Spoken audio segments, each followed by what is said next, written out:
Gravir une montagne, c'est plus que franchir un sommet. C'est se dépasser, s'unir et redonner. Le balado Kilimandjaro 2025, Gens de défi, Gens de cœur. 12 personnalités, des affaires et des médias de Québec unis par le courage, la générosité et un brin de folie au profit de la Fondation Cerveau. On vous les présente dans cette série d'épisodes. Bonne écoute! Fait que bon avant-midi tout le monde. On a un podcast encore une fois pour le Kilimandjaro 2025, Gens de défi, Gens de cœur. Puis celui-là, j'avais particulièrement hâte à celui-là, puis il va être légèrement différent des autres. On a deux beaux invités qu'on vous présente à l'instant. Puis on est avec Maryse, la Fondation Cerveau, la DG ou le pilier de la Fondation Cerveau. Maryse. Maryse, exact. Fait que bon matin Maryse. Merci, puis bon matin. Bienvenue à vous deux. Merci. À vous deux. Merci. On te laisse les présenter, Marc-Antoine. C'est plus tes invités ce matin. Oui, c'est présenter, ça. Dans le fond, on a deux invités d'Acier Picard, Gino Sainte-Croix puis Geneviève. Geneviève Picard aussi. Puis on est content de les avoir avec nous pour plein de raisons. Je vais les laisser en parler un petit peu plus eux-mêmes. Mais Gino fait en partie du projet. Puis il m'a amené à d'autres personnes intéressantes, sa conjointe là, qui va monter avec nous, qui est Marie-Claude. Ça fait que Gino était ma première cible. Là, pour, vraiment, sa première cible. Une cible, c'est le cas de le dire. Hein? Fait que je ne vais pas trop en dire, là, donc je vais commencer juste essayer de présenter Gino. Là. Oh my God, OK. Mon nom, c'est Gino Sainte-Croix. Je suis ici à titre de conjoint, mari et vice-président vente et le vice-président de Marie-Claude Tivierge. Le vice-président. C'est elle la présidente. C'est ça, je suis vice-président du groupe Picard aux ventes et à l'approvisionnement. Puis, c'est ça, j'ai amené l'entreprise à réfléchir là-dedans pour dire, OK, comment on peut faire pour aider la cause, aider la Fondation Cerveau, puis aider à travers tout ça, parce que ma femme montait. En théorie, c'est moi qui montais le Kilimandjaro, mais j'ai des soucis de santé, fait que là, je voulais pas prendre de chance en altitude, comment j'allais réagir, tout ça. Fait que j'ai juste pas voulu aller me mettre dans le trouble, puis faire que ça fonctionne pas pour l'organisation. Fait que ma femme m'a dit, quand on m'entendait parler, « Hein, on monte ça à deux. » J'ai dit, « OK, let's go. » Puis à un moment donné, je dis, « Hey, je serais pas capable. » Fait qu'elle a dit, « Ah, mais OK. » Fait que Marc-Antoine a rentré en contact. Puis ma femme, c'est ça. Fait que voilà. Par contre, Gino, il y en a qui savent c'est optionnel, mais on prolonge un petit peu le voyage le temps qu'elle est à côté. Là, je dis ça aux gens, là, quand on fait un petit safari, puis on a le plaisir de... Un petit safari. Ça existe, ça, juste un petit safari. C'est même 3 safaris. On fait comme 2 ou 3 parcs. Je me souviens plus, ça fait déjà un bout de temps là, que j'ai programmé tout ça. Mais Gino va se joindre à nous avec Marie-Claude qui va continuer le voyage. Fait qu'on va avoir le plaisir de passer quelques belles journées ensemble suite à qui devrait être très plaisante. Moi, je le connais depuis peu, puis déjà, je partirais avec Gino. D'ailleurs, Gino, on s'est connus dans un contexte professionnel. Puis ça a tout de suite collé. Là, on avait, avant ce projet-là, on a fait quelques activités ensemble. On a toujours du plaisir à se voir. Bonne personne. Puis il nous a amené de la grande visite. Donc, oui, donc moi, je m'appelle Geneviève Picard. Je suis directrice générale pour le groupe Picard. Donc, au quotidien, j'ai la chance de collaborer avec Gino. Moi, personnellement, je pense qu'on peut dire d'entrée de jeu, il y a comme pas de hasard, là, que des rendez-vous. Donc, c'est cette année que Marie s'est jointe à l'aventure du Kilimandjaro. Nous, de notre côté, on était activement à la recherche d'une fondation avec qui on voulait faire un partenariat à répéter sur quelques années. Donc, c'est Gino qui est arrivé avec cette idée-là. C'est un peu dans ce cadre-là qu'on se retrouve ici ce matin. Puis moi, c'est sûr que la fondation n'est pas nouvelle à ma connaissance. Donc, mon mari travaille, pas au quotidien, là, mais il travaille à l'Institut de santé mentale en collaboration avec vous. Oui. Donc, c'est encore là, c'est un rendez-vous. La vie n'est pas mêlée. Moi, je dis toujours, la vie n'est pas mêlée. C'est vrai qu'il n'y a pas de hasard. La vie n'est pas mêlée parce que... Puis c'est une grande sage qui travaille avec nous qui nous avait emmené ce slogan-là, je dirais.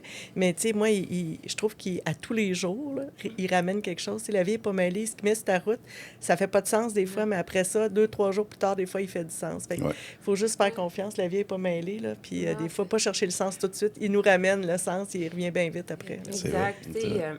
Dernièrement, j'ai été revoir les réalisations des dernières années de cerveau, puis je réalisais que moi, j'étais comme observatrice, là, mais il y a plein de projets que j'étais comme, ben oui, c'est vrai. Tu sais, moi, c'était l'Institut dans ma tête, mais c'était tout en collaboration. Il y avait un projet, mais là, il s'appelle La Cour à Sam, là. Oui, mais en tout cas, toi, Brigitte Gagnon, ça doit dire quelque chose, là, mais La Cour à Sam, ça y tenait à cœur. Puis bref, il y a plein de réalisations comme ça que j'étais là... OK, encore une fois, c'est un super de bon exemple parce que c'est une intervenante. Moi, ça fait 14 ans que je travaille. J'ai travaillé à la Fondation Robert Sport, la Fondation de l'Institut, puis on est devenus cerveau. Mais puis, Brigitte, c'était une intervenante qui se donnait vraiment là, pas à 100 %. Là. Mais là, elle est à la retraite, mais elle se donne encore. Elle est à la retraite, mais elle se donne autant. Mais elle avait tellement à cœur ces jeunes que Sam. C'est un gars qui était hospitalisé puis qui a dit, moi, là, j'aimerais ça aller dehors, même si j'ai pas le droit de sortir de mon unité. Fait que ce projet-là a mûri pendant des années, puis on a réussi à avoir un partenaire. Puis finalement, dans une cour intérieure, tu sais, qui est, nous, là, la façon dont est fait l'hôpital, rappelez-vous que c'est un hôpital psychiatrique qui date. Fait qu'il y a des cours intérieures pour que les gens, ils sortent pas. Fait que dans un des espaces restreints, on a mis un panier de basket, mais vraiment une vraie surface de basketball, puis des endroits où ils peuvent s'entraîner. Fait que les jeunes, tu sais, je dis les jeunes, là, mais les jeunes adultes en hospitalisation qui ont besoin de bouger, puis c'est une thérapie complémentaire, là, l'activité physique, on le sait que ça va venir aider à contenir les émotions, etc. Bien, ça, c'est grâce à sa persévérance, parce que sinon, c'est vraiment, il y a des gens comme ça là, qui nous marquent là, dans leur travail, là. Ça, c'en est une, là, c'est ça, fait que c'est un beau projet, puis qui a coûté juste 25 000, là. C'est bien niaiseux, mais qui vaut bien plus que ça pour les jeunes qui sont hospitalisés. Puis ça amène... C'est non médicamenté, médicamenteux, en fait, puis ça amène une progression. C'est thérapeutique sans médication, fait que c'est vraiment, tu sais, ça vient vraiment compléter là, ce que la thérapie puis ce que la médication fait, fait que c'est un beau projet. Fait que, j'ai réalisé que... Ben oui, c'est vrai, c'est un projet que tu connaissais pas, effectivement. J'ai réalisé que, l'air de rien, j'avais suivi vos projets à travers les années... à l'heure du souper, qui ont récapitulé nos journées à la maison. C'est ça. Puis, tu sais, d'autres projets aussi, tu sais, son conjoint a fait, tu sais, pendant la pandémie, ils ont quand même ouvert... c'est quand même un refuge là, pour ces gens-là. Le centre de convalescence. Le centre de convalescence pour les gens qui étaient peut-être en itinérance, ça, qui avaient la COVID, etc. On n'avait pas le droit d'avoir la COVID dans la rue. Ah ouais. Donc, les policiers avaient nulle part, on les met. Fait que là, c'est l'ancien bâtiment de l'Armée du Salut. Puis ils ont eu un laps de temps ridiculement court. Je ne veux pas exagérer, je pense que c'est une semaine. Il fallait remettre à niveau la plomberie, l'électricité, monter les chambres, puis les services à l'Institut étaient délestés. Donc, il s'est monté une équipe là-bas d'intervenants. Puis qui était au-devant de la COVID, là, dans le sens où c'est comme dans les foyers de personnes âgées, dans le fond, dans les résidences. Tu es vraiment entouré de COVID quand tu arrives chez toi. Là, je veux dire, on connaissait pas grand-chose là, au début de ça, etc. Fait que, fait que ces gens-là étaient laissés à eux-mêmes dans la rue, là, plus de service, plus rien, là, parce que tout était fermé. Là. Aussi, cette clientèle-là, dans le fond, à une certaine fréquence, elle a des troubles de consommation. Ça venait aussi que les gens, tu ne pouvais pas t'en les garder contre leur gré, ils ne pouvaient pas nécessairement consommer à l'intérieur. Ça amenait des défis avec les intervenants pour gérer ça. Encore là, la belle Bibi, là, Brigitte Gagnon, elle a eu... il y a un individu qui me disait... Elle s'attache à son monde, puis à toutes les petites victoires qu'elle peut avoir. Ça vient la chercher. Puis il y a vraiment ce centre de convalescence-là qui a été mis en place pour la COVID, a sorti des gens de la rue. Parce qu'au lieu de retourner dans la rue, ils les accompagnaient chercher des appartements. Parce que ça a permis à ces gens-là d'entrer en communication avec des gens du système. Puis, tu sais, ça a créé quand même un effet d'entraînement que maintenant, on sait comment entrer en communication avec ces gens-là pour les ramener. Il y a des gens qui ne voudront jamais sortir de la rue. Puis on en a vu, il y a des gens là, qu'on a placés dans des appartements qui n'ont jamais voulu rester puis qui ne sont pas capables. 2 frères, entre autres, à qui je pense, là, 2 messieurs qui sont 2 frères. Quand on a déjà entendu parler, non? Mais 2 messieurs qui ont toujours été dans la rue ensemble, 2 frères, puis on les a mis dans un appartement, puis ils se sont chicanés, puis ils ne s'étaient jamais chicanés de leur vie, là. Pensez-y, ces gens-là sont pas faits pour ça. Fait que il y en a qui veulent s'en sortir, mais puis il y en a qui veulent s'en sortir, mais différemment. Fait que, tu sais, ça nous a juste permis cet épisode-là a eu du bon dans la capacité à entrer en communication avec les gens de la rue, à leur proposer des alternatives. Tu sais, là, on est en train de monter une nouvelle résidence. Bien, pas nous, là, mais les gens du programme d'insertion, puis, tu sais, d'accompagnement... je ne sais pas comment ça s'appelle, là. À chaque fois, le nom. On a des acronymes, nous autres, PAI, là, le programme d'accompagnement au logement, mais ça s'appelle le Zénith. Puis nous, on s'occupe de payer tous les électroménagers là-dedans. Là. Parce que ça prend un frigidaire, ça prend un poêle pour que ces gens-là se réadaptent à la vie dans une résidence institutionnelle comme ça pour qu'après, ils puissent reprendre... Comme migrer vers exactement. Mais il y a un cas qui m'avait conté. Parce que souvent, c'est pas rare que c'est une petite chose que ça prend pour aider quelqu'un à s'en sortir. Ouais. Puis... Je ne connais pas la personne, mais je sais qu'il y a un individu qui avait été au centre de convalescence, que ça avait été son anniversaire pendant qu'il était là. Puis, Philippe, Bibi, toutes les gens, toute l'équipe qui était là, lui avait amené un gâteau de fête et lui avait dit « bonne fête » et ça faisait 60 ans que personne n'y avait dit « bonne fête ». Ouais. Puis, finalement, cette personne-là avait bougé vers un appartement. Puis, ça. On fait ça, puis ça, c'est drôle parce que c'est Pâtisserie Michaud qui nous fournit les gâteaux. Ah ouais, OK. Oui, depuis quand même longtemps. Puis ça a été une façon qu'on a trouvée pendant la pandémie d'entrer chez les gens. Fait que les intervenants, probablement après ça, on s'est fait dire hey, si on pouvait rentrer chez les gens avec un petit gâteau de fête, un petit repas congelé, parce qu'ils n'osent pas sortir. Des fois, les gens sont anxieux, ils ne veulent pas sortir de chez eux. Bien, ceux qui ont beaucoup d'anxiété ne sortaient pas pendant la COVID. Tu n'arrives pas avec un plan de traitement à première rencontre. C'est ça. Ça a permis d'ouvrir le dialogue. Fait que il y a des beaux succès, là, vraiment. C'est des choses que j'aurais jamais pensé raconter. Vous voyez, des fois. Mais on fait tellement tout que des fois, on oublie à quel point on fait beaucoup de choses. C'est 360 de la vie des usagers que vous accompagnez. Là, des fois, je suis comme, mais non, vous ne pouvez pas gérer juste que ça. Mais nous, on donne des déos, tu sais. Je veux dire, je veux de la crème solaire l'été pour les gens qui sont dans la rue. Mais tu sais, juste quelqu'un qui arrive en hospitalisation, qui arrive de la rue, là, il n'y a rien, là. Puis le ministère de la Santé ne fournit pas des déos, un rasoir, puis du shampoing, là. Il vient se faire traiter, il ne fournit pas ça. Fait que si tu n'as personne qui peut t'aider avec ça, ou juste si on est obligé de te sortir de ton appart, puis que tu as un chat, puis que c'est la seule personne que tu as dans la vie, pendant que tu es en hospitalisation, on fait quoi avec le chat? Ça prend quelqu'un pour s'en occuper? Ouais. Moi, je suis intensément attachée aux animaux. Là. Puis quand le centre COVID avait ouvert, j'avais souvent les itinérants habitent avec leur chien dans la rue, puis si le chien ne pouvait pas suivre, il n'allait pas accepter d'y aller. Ma partie, j'avais ramassé plein de nourriture, plein de choses pour les chiens. Les gens avaient été full généreux. Puis dis-moi, Geneviève, on se connaît un petit peu moins. Là, ça fait combien de temps que ton conjoint, ça fait combien de temps que tu es avec lui ou que tu es éveillé plus à la cause? Parce que, puis est-ce que c'est lui, ta source qui t'a fait découvrir le cerveau ou tu as des gens autour de toi où tu as été touché par la cause? Dans le fond, avec Phil, ça fait 18 ans qu'on est ensemble. Fait que nous, on était... Elle a commencé, il y avait 8 ans. C'est drôle. Non, ça fait 18 ans qu'on est ensemble. Puis Phil, il travaille à l'Institut depuis la fin de son bac. Il a été là pendant qu'il faisait sa maîtrise. C'est que lui, à base, il est kinésiologue. Okay. Puis finalement, par intérim, il s'est dirigé dans l'équipe, au sein de l'équipe de direction d'itinérance, dépendance, santé mentale, là, dans l'ordre ou dans le désordre. Fait que ça doit faire 15 ans, peut-être. Je pense que moi, je le connais depuis que je suis là, puis ça fait 14 ans. Il me semble qu'il a toujours été là. Ça fait longtemps qu'il est là. La Fondation Cerveau, oui, c'est via lui qu'on l'a connu, mais souviens-toi, l'auto-cerveau, les voyages, on achetait des billets. On achetait des billets, là. Oui, je pense que ça existe encore. Oui, tout à fait. On achetait des billets chaque année. Oui, l'auto-cerveau, c'est Phil qui nous faisait suivre l'info, mais... Alors, Phil, Maryse va t'appeler pour être ambassadeur. Non, mais des ambassadeurs, vous en avez. La France Desjardins, c'est sûr que ça dit quelque chose. Pierre Desgagnés, Brigitte Gagnon, Phil, tout ce beau monde-là gravite autour de nous. C'est tous des gens qui collaborent ou qui œuvrent pour la santé mentale à l'Institut. Ou qui ont été de passage. Là, fait que, c'est un peu comme... C'est directement comme ça que j'ai été mariée avec la Fondation Cerveau. Puis...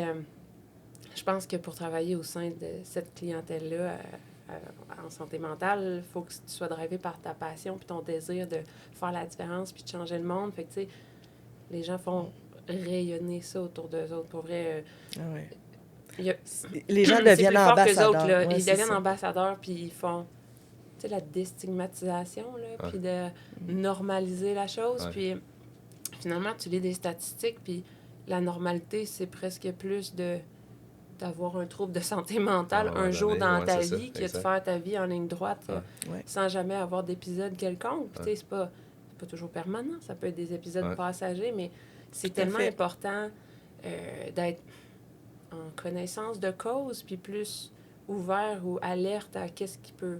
Tu sais, tes ressentis, est-ce que tu vas bien ou pas? Puis là, ben, je m'excuse, Gino, je vais encore ramener ça à la parentalité, mais tu sais, quand tu accompagnes des petites personnes, là, des enfants, là, c'est important de leur transmettre que il n'y a pas d'état d'être ou d'état d'âme pas correct. Il faut juste s'assurer de ne pas être tout seul pour vivre ce qu'on vit. Peu importe ce qu'on vit, puis il y aura toujours quelqu'un pour t'aider. Tu sais, quand on pense justement, je pense que la meilleure version de nous-mêmes, c'est quand on veut tout faire pour nos enfants puis leur donner le mieux, le meilleur qu'on peut. Fait que... Mais comment vous compareriez ça à vos employés? Hein? C'est un peu tous nos enfants. C'est un peu... C'est ça, j'allais dire, c'est le deuxième chiffre, mais moi, quand j'aurais même. tendance à dire que l'entreprise en soi, c'est une entreprise de cœur. On est une entreprise très, très, très dévouée. Il y a des gens qui ne fitent pas avec nous, puis c'est correct, puis c'est normal, puis Il y en aura toujours ça va toujours être le cas, mais les gens qui sont chez nous depuis longtemps, c'est ça qu'ils viennent chercher. Je dirais que quand on aime, on aime. On aime. Quand on pogne un fit humain... Ouais. C'est très... c'est pas quelque chose qui est écrit quelque part, c'est quelque chose qui se vit. Puis dans notre organisation, ça se vit au quotidien. OK. Les gens sont là parce qu'ils veulent être là. Il y a on engage qui on est. Là. J'ai toujours été convaincu de ça. Fait que moi, je suis rentré dans la potion magique Picard en 2002, puis j'ai jamais ressorti de là. Puis j'ai envie de te poser une question par rapport à ce que tu dis, parce que dans le fond, c'est une entreprise familiale. Je vais te demander un peu, tantôt tu me contais un peu l'histoire de tout ça, j'en ai appris aussi, mais mettons, c'est ta famille dans une famille. Ouais, là, exactement. Comment tout ça, c'est pour toi. Comme on disait tantôt, mais pour moi, je dis même à Gaétan, Gaétan, c'est mon deuxième père. Ouais. Ah, mais c'est pas rare qu'on va être assis à une table de réunion ou au resto. Il va y avoir Gaétan qui est mon père, Karine qui est ma soeur, Gino et moi. C'est ça la famille. Puis pour moi, c'est vraiment ma deuxième famille, mais c'était une famille qui a pris beaucoup de place dans la mienne, qui a pris beaucoup de place dans ma vie. Je le dis ouvertement, puis sans... Mon nom, c'est à la limite Gino Sainte-Croix-Picard ou Gino Picard Sainte-Croix, selon la situation. Mais je suis très, très... j'ai toujours été là, puis je les considère comme mes sœurs, Geneviève et Karine, parce que on a grandi ensemble. À quelque part, on a grandi dans l'entreprise ensemble.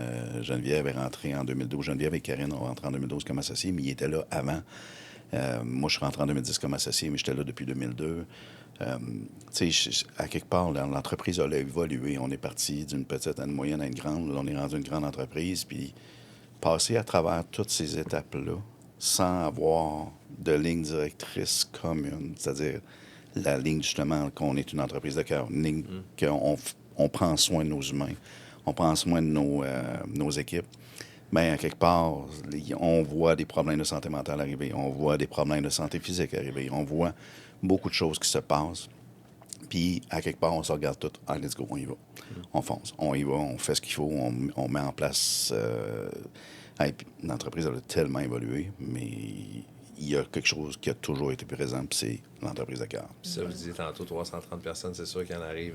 oui, il y en arrive. Il y en arrive. Puis, tu sais, on a passé à travers une période, la population mondiale a passé à travers une période extrêmement difficile. Puis, durant ces moments-là, une chose qu'on trouvait difficile, c'était qu'on rentrait dans nos bureaux puis c'était vide. Cette période-là, on parle de la COVID, bien entendu, a été un marqueur temporel, je pense, pour le lien humain qu'on a avec nos entreprises. Vous allez vous souvenir exactement de quoi je parle, là. Fait qu'à tous les jours, il y avait une conférence de presse. Tout le monde attendait de savoir qu'est-ce que le gouvernement allait dire. Puis, en étant dans l'inquiétude, des fois, les gens avaient un peu la pensée magique qu'on avait le numéro de cellulaire du premier ministre puis qu'on pouvait savoir. On ne savait pas non plus. On ne savait pas 10 minutes à l'avance. Là, nous, tout le monde était parti chez eux ou presque. On avait dû rester ouvert parce que certains de nos clients fabriquaient des équipements d'hôpitaux. Fait qu'on ne pouvait pas fermer. Et là, à tous les jours, après la conférence de presse, on se rencontrait. Puis j'avais dit aux employés, à tous les jours, à 4 heures, je vais vous envoyer un courriel. Tout ce qu'on sait, on va vous le dire. Puis les gens étaient chez eux et j'envoyais un courriel qui était du factuel, puis je leur disais qu'on pensait à eux et tout ça. Puis la suite des choses, si jamais il y avait une nouvelle procédure, on leur renvoyait comment faire, la PCU, comment obtenir ça. Puis les gens, c'est tout moi qui recevais, mais les gens se sont mis à me répondre pour me raconter qu'est-ce qu'ils avaient fait de leur journée, puis tout. Puis on s'est rendu compte qu'il y a des gens qui étaient tout seuls chez eux. Tu sais, quand tu as ta famille, c'est tel quel. Mais les gens étaient tout seuls chez eux. Je me souviens, il y en a un qui m'a parlé de sa passion pour les trains miniatures. Puis les gens me disaient, on vient du parc avec les enfants. Mais c'était 2 lignes, mais on gardait un contact humain comme ça. Puis ça a fait une grosse différence. Une différence qu'on pouvait faire. On ne pouvait pas tout changer. Oui, mais le respect que vous leur avez envoyé. Tu sais, moi, là, comme personne, ce que j'entends, c'est le respect de leur parler à tous les jours. Le respect de ces gens-là qui vous donnent à tous les jours de leur temps habituellement. Vous avez donné votre temps à ces gens-là tous les jours. C'est du respect. Mon courriel. C'est une manque d'attention parce que des fois, tu te fais. Entre moi et toi, des fois, tu sais. C'est plus quoi dire. Tu ne peux pas savoir quoi dire. Mais je vous l'ai dit, j'ai un talent pour parler beaucoup. Je pense que vous le voyez. Non, mais c'est intéressant au moins. Ben non, exactement. Je n'ai jamais eu la prétention que c'était pas intéressant. Mais je me souviens d'un cas justement d'un employé chez nous qui était à la succursale de Lévis, parce qu'on a quand même 3 succursales, puis qui était à la succursale. Il avait commencé à s'entraîner de façon parce que nous, dans nos succursales, on a des gyms ouverts aux employés qui sont accessibles 24 heures sur 24. C'est des vrais poids ou c'est des bimes en acier? Vraiment des bimes en acier. Ça coûte moins cher. Mais, tu sais, on a mis ça à la disposition de nos employés et tout ça. Mais lui, il venait, puis il s'était entraîné, puis il avait perdu beaucoup de poids. Puis la pandémie est arrivée. Puis lui, sa famille, c'était ses collègues de travail. Puis quand c'est arrivé, ça a été un déraillage. Je vais vous parler un peu tantôt comment je vois ça, mais ça a été un déraillage dans sa vie. Il s'est ramassé tout seul. Il n'avait plus le droit de voir le monde. Il n'avait plus le droit de s'entraîner. Il a vraiment déraillé. Puis c'est triste parce qu'il était en train de reprendre sa vie en main. Il reprenait le contrôle. Il reprenait le contrôle de sa vie. Puis là, bang! Tu sais, on parle souvent, nous... d'une carte événement dans la vie, là, une carte événement qui est arrivée. Mais la carte événement est arrivée à travers la planète. Puis cette carte événement-là, elle a eu des impacts complètement différents sur la majorité de toutes les personnes. Il y a des gens qui étaient contentes. Il y a des gens qui étaient moi, je vais chez nous à 8 heures, j'ai pas de problème. Il y en a d'autres que ça venait tout challenger. Tout à fait. Puis, excuse-moi. Ouais.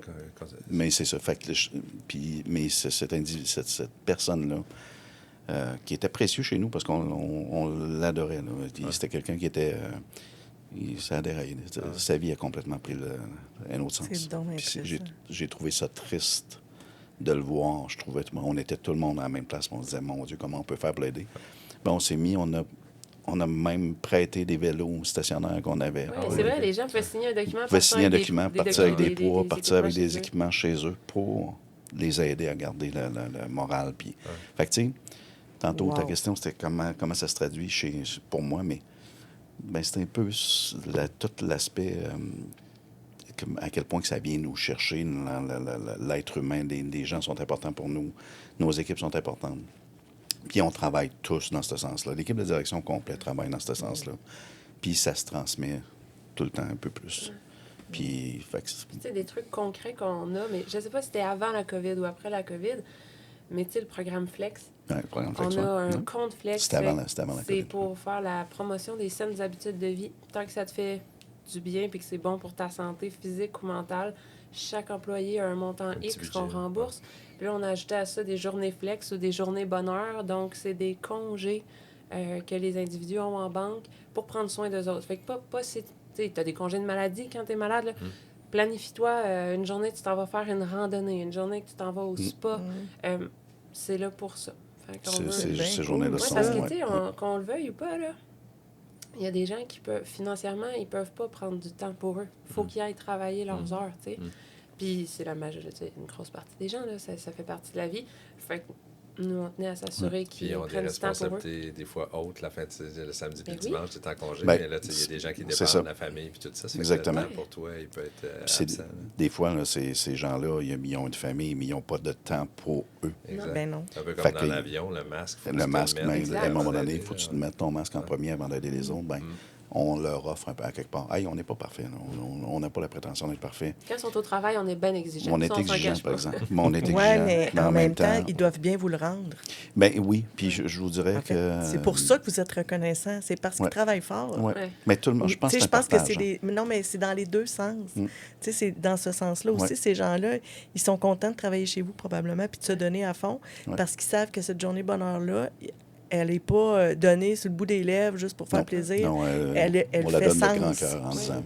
C'est quoi, ça me fait penser, tu sais, moi, je suis pas chez vous, là, tu sais, dans l'usine ou peu importe, là, mais tu sais, quand tu demandes à un joueur de hockey à la fin de sa carrière, c'est qui ton meilleur coach, là? Ouais. Ouais. Il nomme pas le plus moins doux. exigeant, il nomme celui qui a Le des plus valeurs exigeant, de cœur, mais qui est exigeant puis qui a amené la personne à devenir une meilleure personne, mais C'est de ça. façon humaine ou comme un père de Tout à famille. fait. C'est ça que je sens un peu de la discussion. Puis Gino, je t'ai pas trop demandé la permission avant le podcast, mais je pense que tu as été touché d'un point de vue personnel aussi, beaucoup, plus proche de beaucoup, toi en beaucoup, dehors de l'entreprise. Oui, beaucoup au niveau de la santé mentale. Tu sais, moi, je vois la santé globale un peu comme un vélo. Un peu comme... tu sais, tu peux avoir un vélo. On a tous un vélo quand on est ensemble. Quand on est là, le matin, c'est-à-dire à notre naissance, on a un vélo. Puis le vélo, ben, on a toutes des fois... il y en a qui ont 11 vitesses, il y en a qui ont 18, il y en a qui ont 24. Mais le vélo, il y a... Parfois, déjà, puis il y a des enjeux déjà avec les vélos. Fait que puis ça va dépendre comment est-ce que tu vas en prendre soin de ton vélo au fil de l'année, au fil des ans. De tes cartes événements aussi. De tes cartes événements. Tu peux pogner une crevasse, là. Tu Exactement. peux faire une chute, là. Puis le problème là-dedans, c'est qu'au fur et à mesure que... ce que moi, je me rends compte beaucoup, c'est qu'il y a des gens qui n'ont pas pogné de crevasse. Ils n'ont pas pogné de chaîne qui a déraillé, mais la chaîne déraille à 40 ans. Ils n'ont pas les outils nécessaires pour s'en sortir. Alors qu'il y en a d'autres qui n'auront jamais les outils, mais leur vélo va toujours rouler un peu tout croche, mais c'est correct pour eux. Ils vont trouver l'équilibre Ils dans vont leur trouver vélo. l'équilibre là-dedans. Puis, tu sais, il y a toujours... Moi, j'ai toujours dit à ma fille, je dis, moi, j'aime pas l'expression défoncer des murs. Pourquoi défoncer des murs? Parce que je trouve que quand tu défonces des murs, vous voyez là, tu sais, le coyote, puis le Roadrunner, ouais, c'est ça, qui passe à travers un mur. À chaque fois, tu te rends compte qu'il y a des briques qui sont sur le bord de tomber. Quand tu regardes le dessin animé, il y a des briques qui sont sur le bord de tomber. Puis moi, je disais toujours à ma fille, non, prends le temps de te faire un trou, prends tes outils, fais un trou, installe une porte, va voir l'autre côté. Si l'autre côté, ça t'apparaît pas sain, pas bon, reviens, ferme la porte, tu n'auras pas laissé de marque. Fait que c'est un peu comme ça que je vois la vie. C'est un peu comme en disant, ben non, ton vélo, là, prends-en soin, parce que tu sais jamais quand ça va dérailler. Puis la journée où ça déraille, ben assure-toi d'avoir les outils nécessaires pour le réparer. Parce que quand tu arrives au bout puis que tu te rends compte que ça déraille, ben bang. Puis moi, c'est un peu ça qui m'est arrivé. Moi, en 2016, ma mère a fait un AVC majeur. Le 16 décembre 2016. Ma mère a fait un AVC majeur. Elle a été 45 minutes couchée au sol.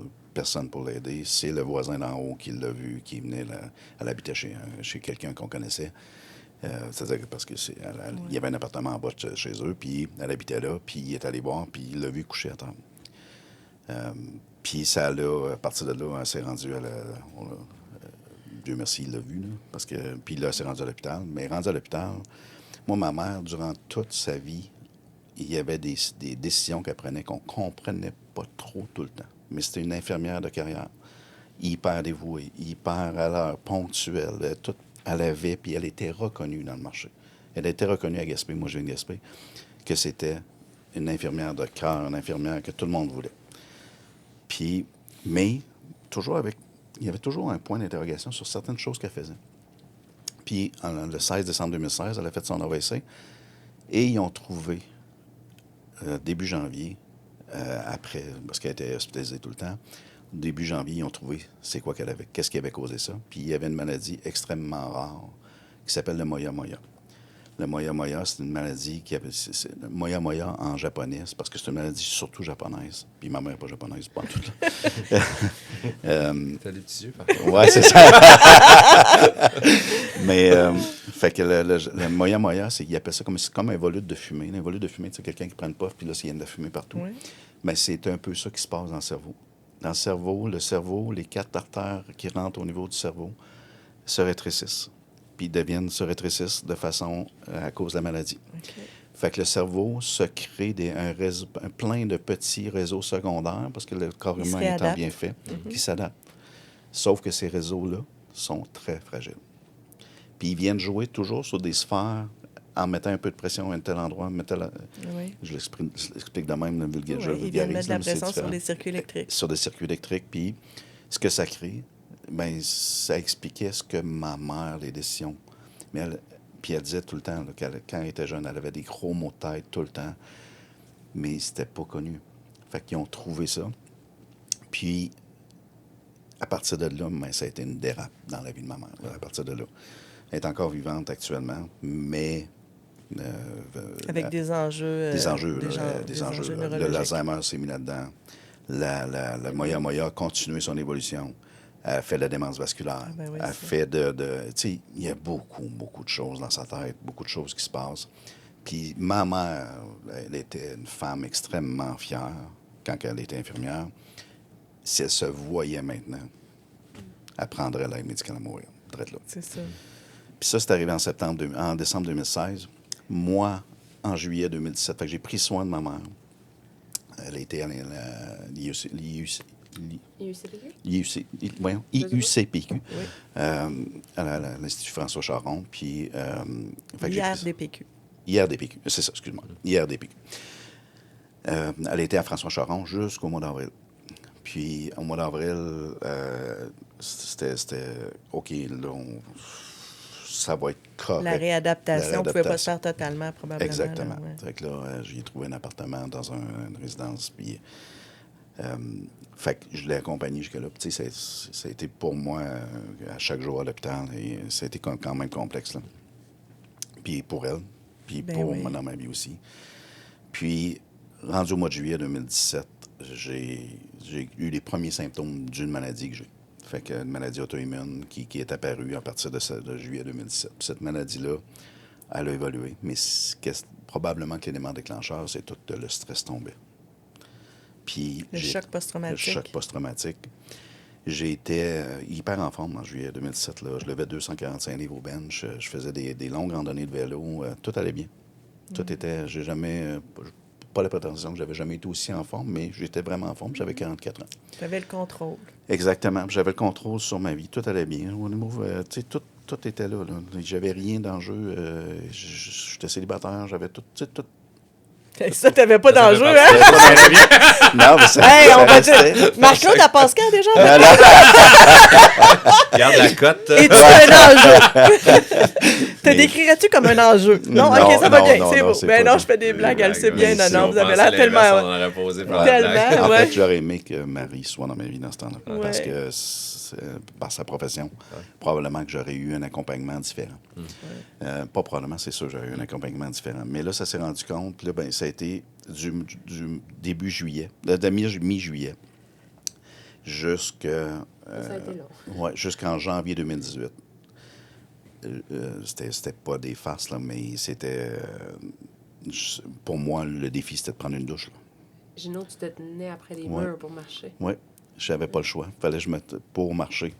Savez-vous quoi? J'ai jamais manqué une journée de travail pour ça. Mais on lui disait, genre, prends du temps. Mais moi, je disais toujours la même chose. Non, j'ai dit, si j'arrête, là, si ma tête arrête de fonctionner... C'est parce que là, le corps a lâché, je veux pas que le reste lâche. Je veux pas que le reste lâche. Il y avait ça, mais tu nous disais aussi, ça fait pas moins mal chez nous. T'sais. Non, effectivement. Au contraire. Ouais. C'est ça, t'étais là, je suis tout seul chez nous à Ouais. avoir mal. Oui. Fait que le petit peu que je fais ici, il me satisfait. Il me satisfait, puis il me faisait du bien, puis il me ramenait, puis il me gardait tout le temps allumé. Là. Fait que là, j'ai tombé sur des gros traitements. J'ai même fait un peu de chimiothérapie, blablabla. Puis rendu à janvier 2018, là, la rhumatologue a mis le doigt sur ma maladie. Fait que j'ai la spondylarthrite ankylosante indifférenciée qui est quand même globale pour le corps. Normalement, c'est plus ciblé. Moi, la mienne, elle est générale sur le corps. Ça paraît pas aujourd'hui, mais je prends beaucoup de médicaments par année qui fait que ça paraît pas aujourd'hui. Puis, à partir de là, c'est ma santé mentale qui a commencé à être difficile, à être toujours un peu. Encore une fois, on a mis le doigt sur quelque chose. OK, ça s'est réglé. Ben, on va régler ça. Là, ma santé mentale a commencé à être un enjeu. Là, j'ai commencé à avoir des... Moi, il y a quelqu'un qui m'aurait dit, en février 2018, « Tiens, voilà une pilule, tout s'arrête là. » Je l'aurais pris. Tu m'as dit à moi, si ça reste comme ça, je ne sais pas si je veux que ça continue. Oui. Oui, parce que j'étais vraiment rendu à bout. à tous les jours, je me levais pour aller prendre une douche, c'était difficile. Pour aller marcher, c'était difficile. C'était un enjeu, là. Quand je me suis levé le matin pour aller à mon rendez-vous, où elle a détecté, là, elle a mis le doigt dessus, le matin, je ne savais pas comment j'allais faire pour me rendre à l'hôpital. J'ai été obligé de me rouler en dehors du lit pour réussir à le faire. Descendre, chercher ma serviette au sol pour m'essuyer. Je hurlais. J'étais tout ça chez nous, ça a donné une chance. Mais je hurlais pour me rendre là. Fait que ça a été un enjeu vraiment intense, là. Puis là, suite à ça, suivant le diagnostic, ça a été vraiment un combat contre moi-même dans ma tête. Ouais. Puis tu sais, moi, je suis comme... Tu dois être aussi fier que ta mère? Oui, très, très fier. Gino fier, ben non. Mais non, mais tu sais, souvent, je veux dire, on n'est pas à des kilomètres des autres, là. Non, c'est ça. Puis on le voit bien, mais là, tu sais, j'avais la fierté, mais j'avais aussi moi, j'étais un guerrier un peu dans la vie, là. Tu sais, je veux avancer, je veux que ça bouge, je veux... puis... on dirait que pour moi, puis là, c'est là que, à quelque part, la santé mentale m'a appris que, ben non, t'es pas faible parce que ça t'arrive, là. Non, mais t'as vraiment eu une période, par contre, où il a fallu, puis c'est normal que tu chemines vers l'acceptation de tes nouvelles limites. Ouais. Cette vulnérabilité-là que tu connaissais pas, là, tu sais. Ben, c'est ça, parce que j'étais... c'est ça, en fait, le terme, c'était... Je voulais pas me montrer vulnérable. Puis... c'est allé jusqu'en juillet 2018. Juillet 2018, je suis allé...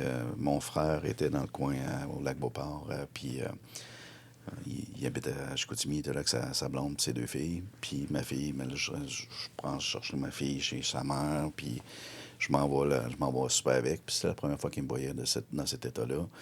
Puis là, il est resté vraiment surpris, là. Puis tu sais, il était shaké de me voir comme ça, à me tenir après les murs, puis de marcher, puis tu sais, j'avais vraiment mal.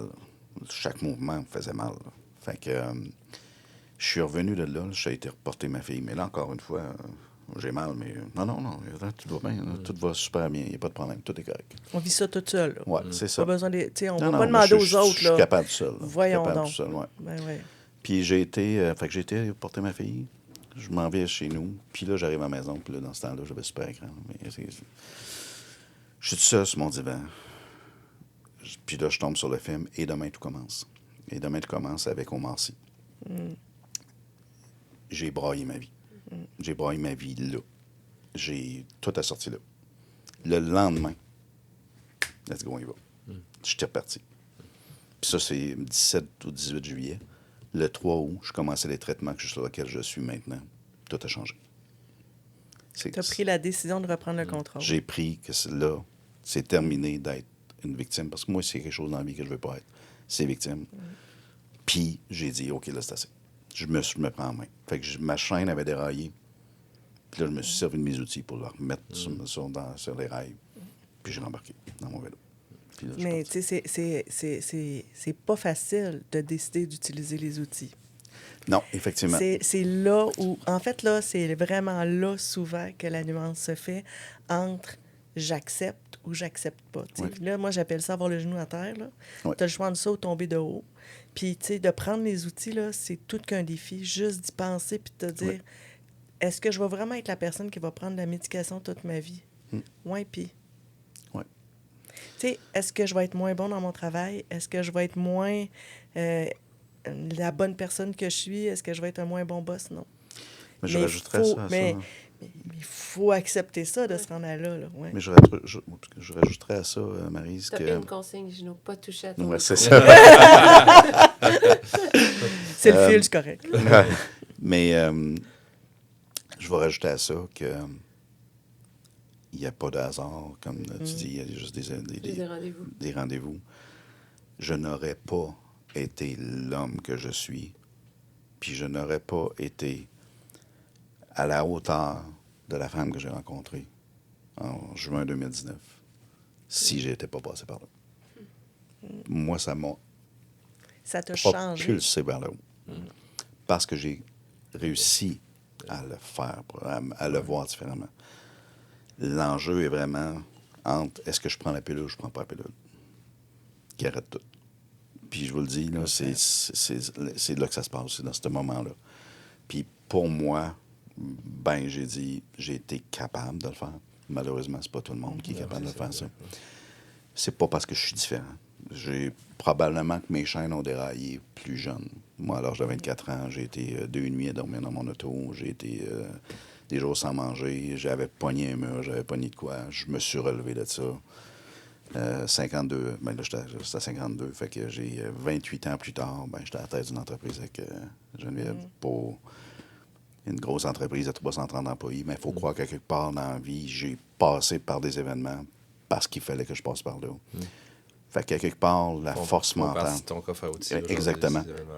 Puis j'ai développé une force mentale. C'est pour ça que je disais tantôt, le dérailleur, le vélo, je vois ça comme un vélo. Si tu te rends compte que. Puis là, si tu n'as pas eu de vélo à réparer, puis tu es rendu à 45 ans, puis que là, il arrive de quoi, puis le vélo brise, tu n'as pas beaucoup d'outils dans ton coffre pour t'aider. Hey, c'est vraiment drôle, on en a parlé dans un podcast. On se disait, tu sais, les enfants, là, ils ont besoin d'avoir... Tu sais, moi, j'appelle ça la neuromodulation du cerveau, là. C'est qu'en fait, quand tu n'apprends pas à gérer un conflit, puis que tes parents le font pour toi, etc., rendu à 20 ans, tu essaieras de régler un conflit, tu n'as pas les outils. Tu n'es pas capable. Puis le cerveau, il se module avec ce qu'on apprend à se dire. Tu as été capable une fois, tu es capable une deuxième, puis la fois plus dure, elle va être encore capable, tu vas passer à travers. Fait que c'est important ce que tu dis là, parce que je trouve que c'est le plus bel apprentissage qu'un parent peut pas avoir, tu sais. Oui, tu as pleuré là, en allant à la fin de la garderie à la graduation, mais tu sais, tu dois être fier de ce qu'il a accompli maintenant. Ce sont toutes ces petites étapes-là qu'il faut continuer de leur faire réaliser. Ce qui est à leur véhiculer aussi, tu sais, tantôt, je dis un peu, il n'y a pas d'état d'être ou d'état d'âme qui sont pas corrects. Il faut juste faire ce qu'il faut puis aller chercher l'aide. Il n'y a pas d'émotions qui sont pas correctes non plus. Il faut juste pas être seul. Puis ça, avec ma fille, on travaille ça, puis elle a expliqué, « Hey, c'est pas grave pleurer. » Puis là, hier, justement, j'expliquais à mon garçon qui a 4 ans, « Hey, demain, là, tu sais-tu quoi? Ça se peut que je pleure, mais ça sera pas de la tristesse, c'est de la fierté, puis je vais être émue. Puis tu sais quoi? C'est correct. » Oui. C'est normal de le démontrer. Exactement. Il faut juste, mais encore là, leur apprendre à se laisser vivre ça. Puis toutes les expériences qu'on leur laisse vivre vont être dans leur coffre à outils pour quand ils vont être plus grands. Et en tant que parents, on essaie, on s'en parlait tantôt, on est tous parents ici, là, on essaie de les épargner de tout ce qui est désagréable, mais désagréable n'est pas dangereux. Alors, tu sais, les conflits, pour reprendre ton exemple, ben vas-y, gère-le. Tu sais, il faut donner les bons outils, mais les laisser aller. C'est ça. T'as de la peine, ben laisse la peine aller. Vas-y, vis-la ta peine, là. Puis après, on va faire quelque chose avec histoire, ça. c'est souvent ça, là, c'est une grande soirée de tristesse où est-ce que t'as éclaté, là. Après ça, t'as eu la force de prendre la bonne direction. Il a fallu que je passe par cette soirée-là. Mais c'est complètement anodin parce que je suis arrivé, je me suis assis, j'ai ouvert la TV, j'ai écouté Super Écran, je suis tombé sur ce film-là, je l'avais jamais vu. Bang! Je recommande à tous les gens d'écouter ce film-là. C'est très porteur de message qu'à un moment donné, tu as deux façons de voir la vie. Soit que tu victimises, soit que tu dis non, je vais te faire vivre de façon différente. Mais c'est un peu ça, le message du film. Puis moi, ce film-là, ça a été direct au cœur. Direct. C'est venu me toucher. Puis je vous le dis, je me vois encore à côté, devant le miroir, à brailler. Puis le lendemain matin, j'étais prêt. Mais c'est incroyable si ça peut influencer plein de gens, là, ton histoire, là, de dire, ben oui, j'ai pleuré. Oui, j'ai accepté. Oui, je suis redevenu plus fort. Puis oui, je suis encore à la tête, je suis encore vice-président. Puis il n'y a personne qui peut dire que je suis moins bon, plus faible, quoi que ce soit. Tu sais, ça devrait tellement être ça, là. Ouais, mais c'est un peu ça, la vie. Il faut partager ça. Ben, ton histoire, mais tantôt, tu mentionnais la vulnérabilité. C'est souvent un état qu'on pense qu'il faut dissimuler ou ne pas laisser savoir aux gens. Mais tu sais, si on veut normaliser puis aider les gens, il faut partager ce qu'on a vécu. Tu sais, c'est un peu ça, tantôt, que je voulais parler avec mes larmes, que j'ai pleuré ce matin. Je me suis pas cachée à mon enfant parce que je lui ai dit que c'est correct de pleurer. Fait que si moi, je me cache, moi, je me cache quand je vais pas bien. Qu'est-ce que lui va faire? Si, quand mes enfants ils me disent, puis toi, ta journée, maman, puis je fais juste dire, ah, tout a bien été. Mais que moi, je leur dis, hey, t'as pas l'air d'aller, j'aimerais ça que tu m'en parles. C'est deux messages complètement différents. Et tu sais, il faut faire attention aux mots qu'on choisit. C'est des enfants. En fonction de notre auditoire ou de notre public, il faut adapter, mais faut normaliser que. Mais il ne faut c'est pas nommer vrai, à leur là. place, je pense aussi. Non, Je racontais que les profs de maternelle qui disent aux enfants, hey, t'es anxieux, hein? Non, tu dis pas ça à un enfant. T'es anxieux, il va penser qu'il l'est. Pas vrai, c'est là. pas vrai, c'est pas nécessairement vrai qu'il est anxieux. Qu'est-ce que tu ressens? Pose-lui la question. Exactement. Puis peut-être qu'au final, il est anxieux, mais il va bien plus comprendre son état. Si lui, il te l'explique avec son langage, puis il te fait comprendre comment il se sent. Exactement. Ah, ça fait une boule ici, je suis pas bien, on dirait que... Il va te l'expliquer, puis après, il va mieux maîtriser comment il se sent. Mais, tu sais, c'est la même chose avec vos employés, là. Mais on fait la même chose. Puis, tu sais, combien de fois, puis c'est pas toujours facile, là, on s'entend. Là. Ben non. On a des T'es pas toujours disposé à recevoir ça. Non, exactement, parce que nous aussi, on est des êtres humains. Tout à Puis fait. l'être humain en nous, ben des fois, on n'a pas tout à fait, on n'est pas dans le même mood qu'on devrait être tout le temps, mais à un moment donné, t'as pas le choix, faut tout de suite. Ça t'arrive, c'est à toi de dire, OK, je vais me mettre ça sur pause, 30 secondes, puis après ça, je vais faire ce que j'ai à faire avec la personne. Je vais jaser, je vais prendre le temps avec la personne. Après ça, je vais remettre sur play, sur l'autre dossier. Pas toujours évident de le faire, par exemple. T'sais, moi, là-dedans, l'outil que je parle souvent, là, c'est ton niveau de résilience. Parce que la journée que si tu apprends, c'est quoi à être résilient à 45 ans, il y a des fortes chances que ce soit... Ton thermomètre va être vraiment moins haut que l'autre. Exactement. Mais d'un autre côté, je pense pas que tu puisses maîtriser la résilience à 18 ans. Non, tu ne À la moins que tu maîtrises aies eu pas. un parcours vraiment chargé, là, mais l'humain en général... Non, mais tu peux être prédisposé, par exemple. Mais tu peux, Oui, non. mais il faut que tu aies en une fait, espèce de vécu qui t'a Ouais, amené... je vois ça, la résilience, un peu comme... justement, je vais prendre le thermomètre, un peu comme... C'est toujours un petit peu, tout le temps. Ouais, l'escalier. Un escalier que tu montes avec ton niveau de résilience, il monte, selon ce que tu vois, tes 4 événements qui arrivent. Mais si tu as 0 carte événement jusqu'à 45 ans, puis là, il faut que tu apprennes la résilience, là, c'est dur en tabarnouche, parce que là, c'est là que tu manques tes Parce outils. que là, t'es déjà en haut du Kilimanjaro puis t'as pas eu le temps de te pratiquer avant. Exactement, t'en plein ça. Ça, Puis on je appelle trouve que ça la rien. résilience, c'est une des forces. Oui, c'est ça.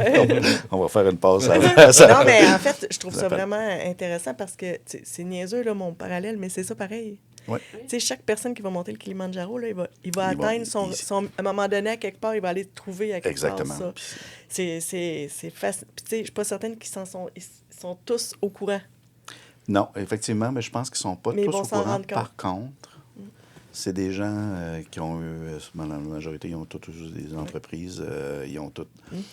Puis à quelque part, quand tu es entrepreneur, tu n'as pas le choix d'apprendre ta résilience. Parce qu'à un moment donné, il y a des journées que c'est plus difficile, il y a des journées, il y a des années que c'est plus difficile. Tu n'as pas le choix. Ça fait partie de C'est l'équation. Puis tu vas prendre des décisions, tu vas te planter, ça va être... Tu vas falloir que tu fasses, tu recommences, puis tu vas faire... Ça fait partie de l'équation de la résilience. Là. Fait que je pense que ces gens-là sont un peu prédisposés à C'est ça, ils sont aller prédisposés, se effectivement. prendre le pas de recul nécessaire pour dire « Oh, OK, attends un peu, là, moi, je pensais pas que ça allait être aussi difficile. » Moi, je regarde ma femme se préparer pour le Kilimanjaro, puis ma femme, c'est une machine. Là. Elle est tellement en forme, puis Elle a une belle énergie. elle a aussi, une là. énergie. Ouais, puis ouais, elle est ouais. capable. Marie, de l'énergie, Leader. dis-le. Ben, voyons. Mais, Non, mais je c'est fais un beau. parallèle avec Philippe. Tu sais, Philippe, c'est des personnes qui ont de l'énergie, puis c'est jamais assez au niveau de la forme. C'est jamais assez. Nous, quand on est en réunion, des fois, les conjointes partent faire des activités. Marie et Phil ont toujours des super plannings. Ah oui.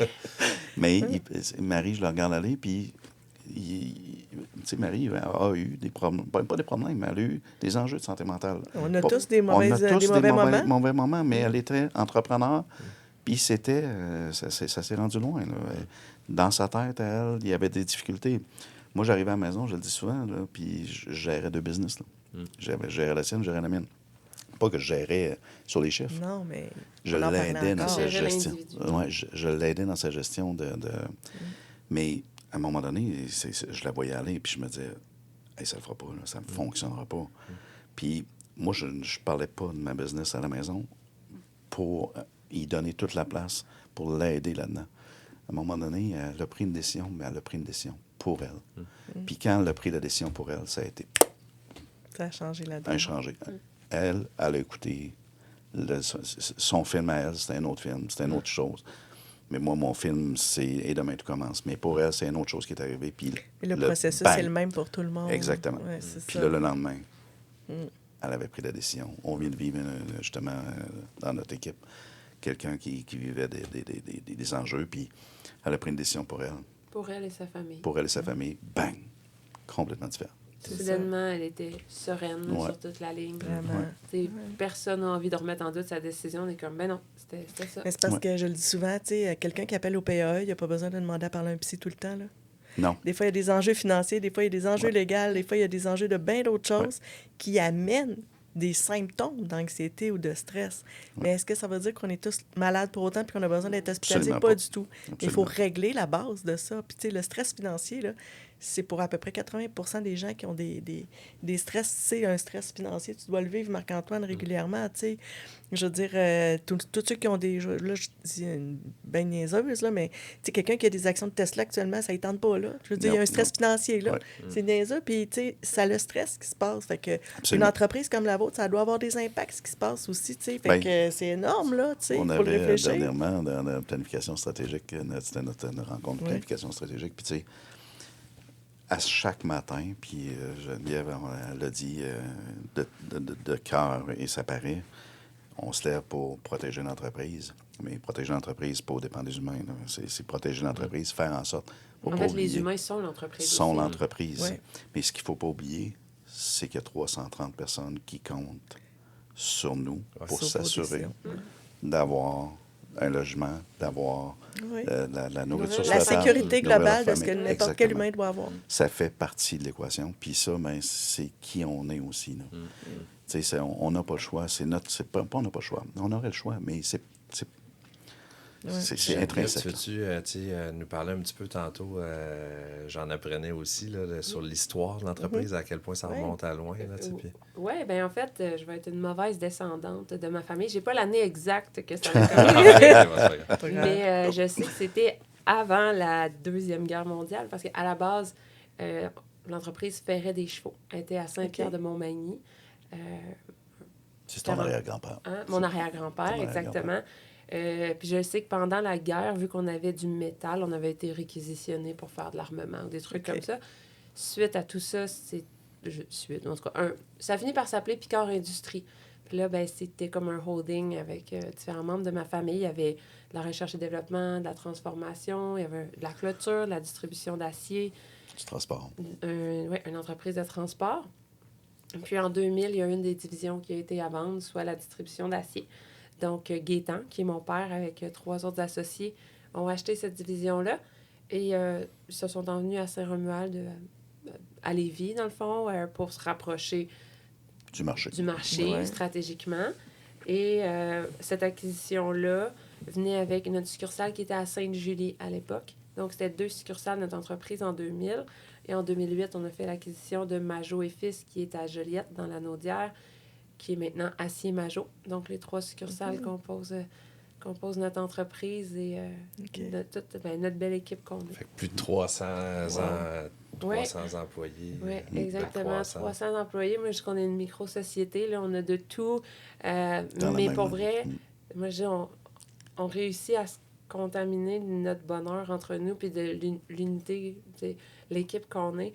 Je vais donner un exemple vite fait, là, mais on a du bon monde partout dans l'entreprise. Okay? Ouais. On a, comme je nous disais, on engage qui on est, puis on vit à proximité de ces gens-là. Puis, là, je vais parler particulièrement de notre gestionnaire de soir à Lévis.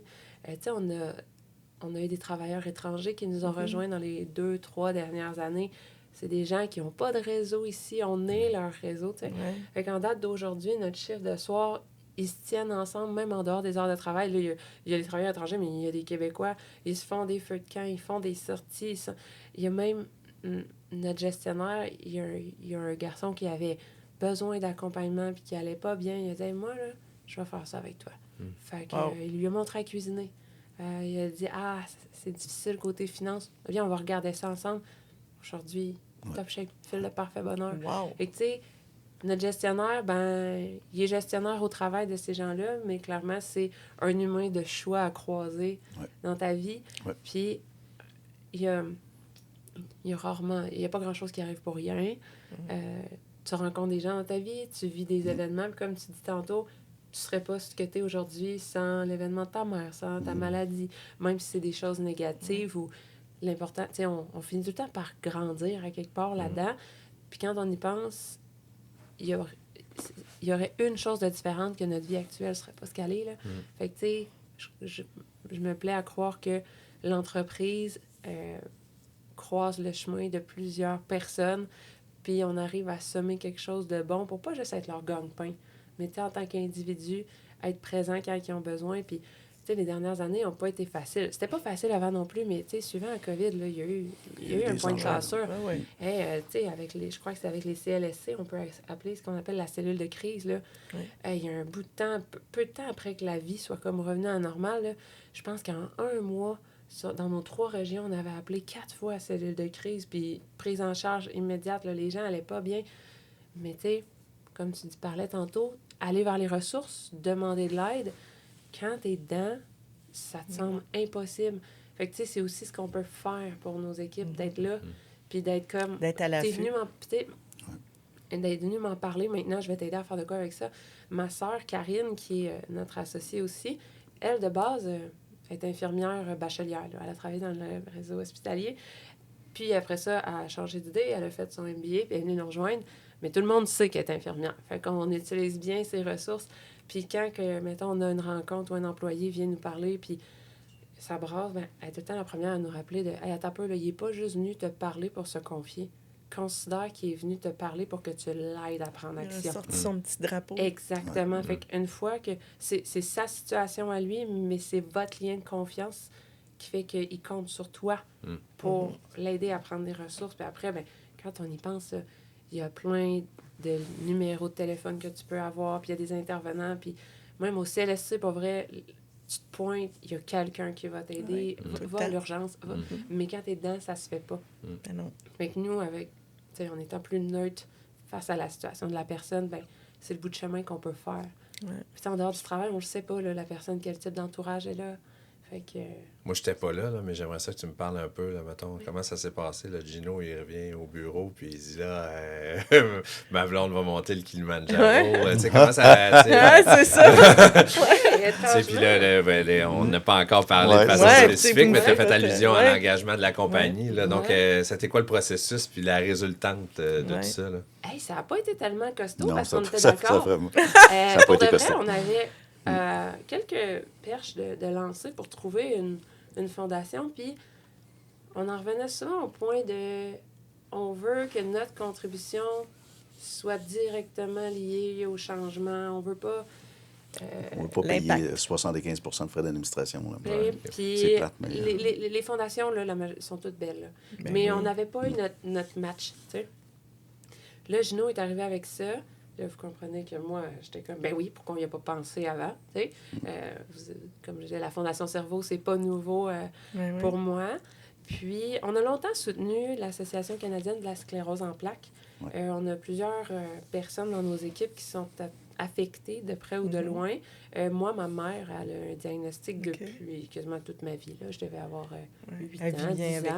Avec ça. Exact. On est chanceux, dans le fond, elle a... plus de signes de la maladie, elle a pu cesser toute médication, mais il a fallu qu'elle apprenne à justement l'acceptation, puis reconnaître ses limites, puis trouver son équilibre. Puis ça aussi, mais ça vient avec des défis d'acceptation, comme tu mentionnais tantôt. Mais on a longtemps soutenu cette cause-là. Puis finalement, la manière que les collectes se faisaient, puis on rejoignait moins, là, la cause était encore aussi bonne, mais finalement, tu sais... Les valeurs se ressemblaient peut-être moins dans la façon. Ou ce qui était attendu des collaborateurs, ou bon. Fait que ça faisait comme peut-être 2-3 ans là, qu'on cherchait. Puis là, ben, Gino est arrivé avec le projet du Kilimanjaro de Marie.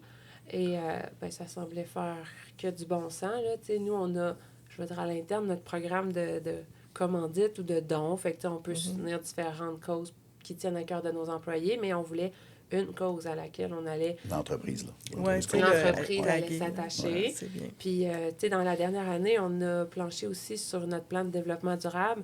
On a brodé autour des ODD, des objectifs de développement durable, justement, de l'ONU. Puis, il y en a un là-dedans, je pense que c'est le 3e, que c'est santé et bien-être. Puis là, on s'est mis à diguer, puis à avoir des statistiques de la population qui va être affectée par un trouble de santé mentale passager, permanent, peu importe de quelle intensité. C'est intense, hein? Du tac au tac, c'est minimum 20 %. T'sais. Puis là, on s'est mis à calculer ça sur notre équipe à nous. Ça en faisait. Fait que c'est minimum 60 personnes, mettons qu'on est 300. Oui, exact. Puis quand tous et chacun, on se met à y penser, ça nous a tous concernés, soit nous, soit un proche à qui on tient. Il y a eu forcément, on a tous été affectés par des... Tu sais, quelqu'un qui va pas bien, c'est plate à dire, ça finit pas toujours bien. Fait que ça faisait juste du sens là, quand Gino est arrivé avec cette idée-là. Fait qu'on a parlé à nos autres associés. Puis, tout le monde a embarqué. On était... Et voilà quoi? Et voilà! Et voilà! Et voilà, on est là. C'est le moment! La manière que nous, on s'est entendu à l'interne, on s'est dit qu'on se commettait pour 3 ans.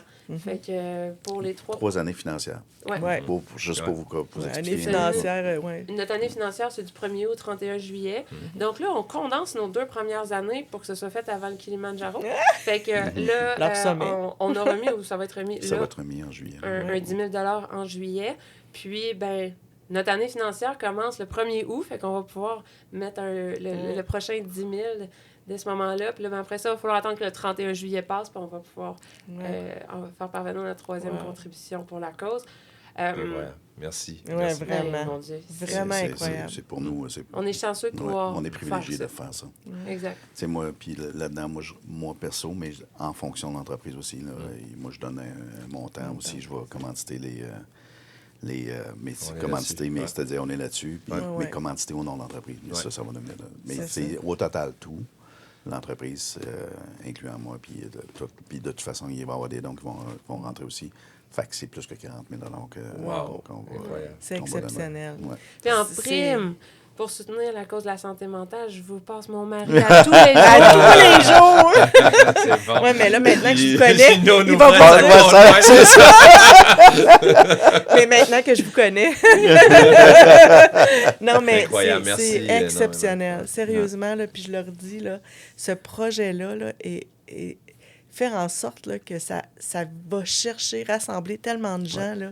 Moi, ça me touche tellement de... Tu sais, pour moi, c'est rien de faire l'effort de vous recevoir aujourd'hui, de vous inviter à l'événement où on va mettre en valeur ces gens-là. C'est exceptionnel ce que ça crée, les nouveaux ambassadeurs que ça crée, qui parlent de la cause, qui vont parler du centre de recherche. Ce serait vraiment le fun de recevoir vos équipes aussi à visiter le centre de recherche. T'sais.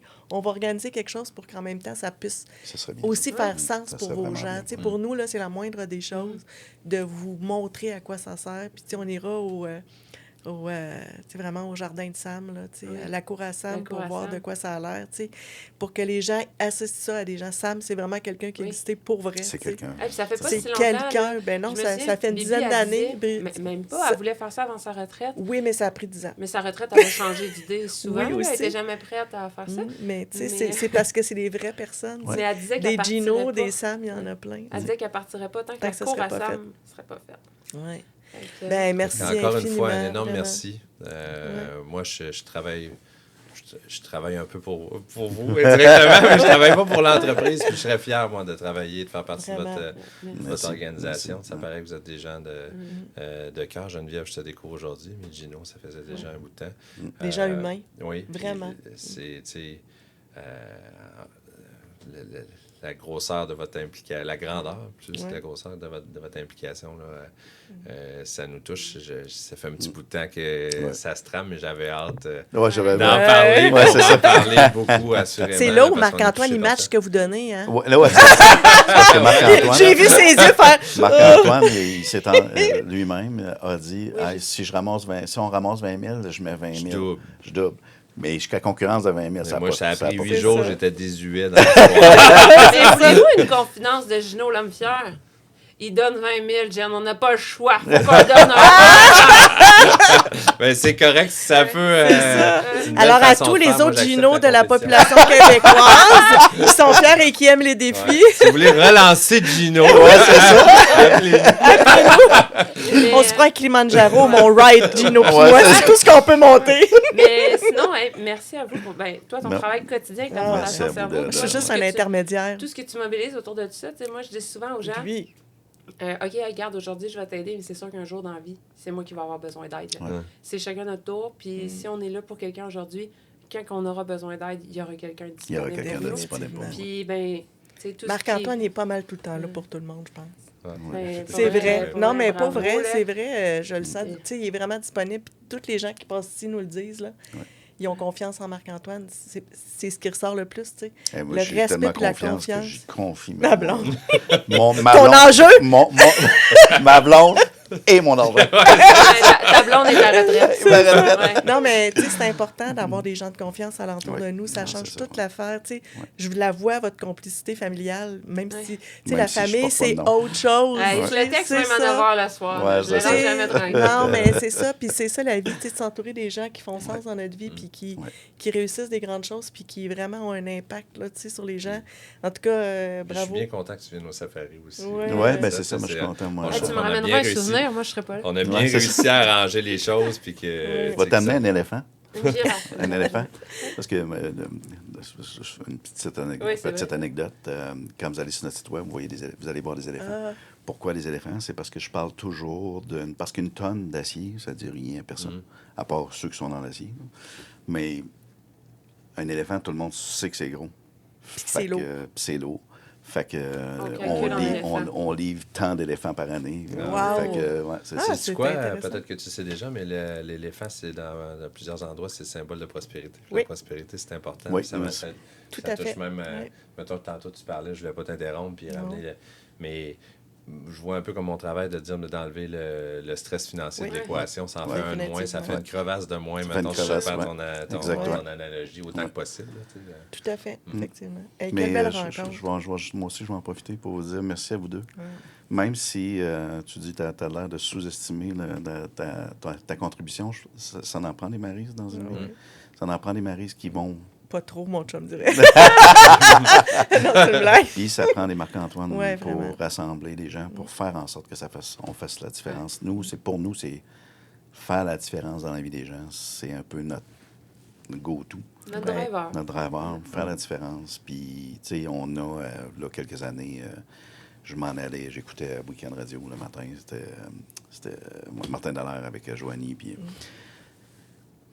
il y avait une entrevue avec le docteur Laflamme, je crois. Oui, docteur Laverne des soins pédiatriques. À C'est chaque ça, mois soins de pédiatriques et une maman qui avait perdu son petit gars. OK? Puis on s'en allait, moi je m'en allais, ma fille travaillait avec nous dans ce temps-là. Elle était assise à côté, puis je roulais, puis là, je les écoute, mais moi, je les écoute, puis là, je regarde ma fille est Tu en écoutes avec ton parfaite cœur de santé, papa. en parfaite santé, puis moi, je me dis, moi, c'est mon cœur de papa, hey, je pleurais au volant, là. Puis j'écoutais ça. En arrivant, moi, au bureau, là, je leur écris, puis je leur dis, hey, je suis là, il faut faire de quoi? Ils cherchent des lits, pas escamotables, mais qui sont capables d'être allongés. Fait que tu as un lit normal pour l'enfant, puis si le parent veut dormir avec, il s'extensionne pour que le parent puisse dormir C'est avec. les lits de soins pâles pour les dernières nuits des enfants. Dernière nuit des enfants. Fait que, tu sais, moi, j'écoutais ça, puis je me disais, ça n'a pas de bon sens. Fait que finalement, on s'est rendu compte que c'est un de nos clients qui faisait les lits. J'ai contacté les gens là-bas. On a fait... Eux autres, ils ont donné un lit. Nous, on a donné un lit, puis on a donné un lit les deux entreprises ensemble. fou, Fait que le CHUL a reçu 3 lits. Oui, un de plus que ce qu'il Oui, était un de prévu. plus que ce qu'ils voulaient. Là. Fait que tu sais, mais ça, c'est qui on est. Ça, c'est nous, c'est notre driver, c'est faire la différence. Encore une fois, c'est pas parfait. Mais Il n'y a sans rien chercher de la parfait. perfection. Puis la perfection, des fois, quand on la cherche trop, on la trouve pas. Non, Fait c'est que ça. c'est bien mieux d'agir quand on le sent puis de le faire avec cœur que Puis de... Mais on le fait Au avec lieu, cœur. au lieu de viser la perfection, il faut toujours, je dis souvent ça, s'en remettre à c'était quoi l'intention. Notre intention, c'était d'aider, Ouais. l'intention, elle était pure. Puis honnêtement, c'était de faire ce don-là, puis de nous jamais en avoir de besoin. On s'entend, là, c'était pas un don épépip, là. Je pense qu'on n'a jamais eu une annonce aussi triste que ça dans les bureaux. Ouais.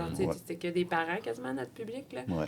Mais C'était dur, c'est tout le temps de l'intention, qui donne le ton de ton action. Fait que... voilà. En tout cas, merci encore. Merci encore. Félicitations. Merci. Puis Merci quelle belle pour, rencontre. Cette belle heure et 10, notre plus long. Ouais. On n'arrête pas de dire ça. Notre plus long. Notre plus long. Je vous l'ai dit. Elle vous l'a dit, puis j'ai assumé. J'ai un talent pour Mais parler. encore une fois, quelqu'un qui parle puis que c'est intéressant, il n'y a pas de problème. Oui, c'est pas grave. Ça. Exactement. Je vous envoie mon garçon, là. C'est bon. Merci. Merci. Hey, merci. Le balado Kilimanjaro 2025, Gens de défi, Gens de cœur. Une série de rencontres humaines, de récits puissants et d'espoir portés vers les hauteurs du Kilimanjaro au profit de la Fondation Cerveau.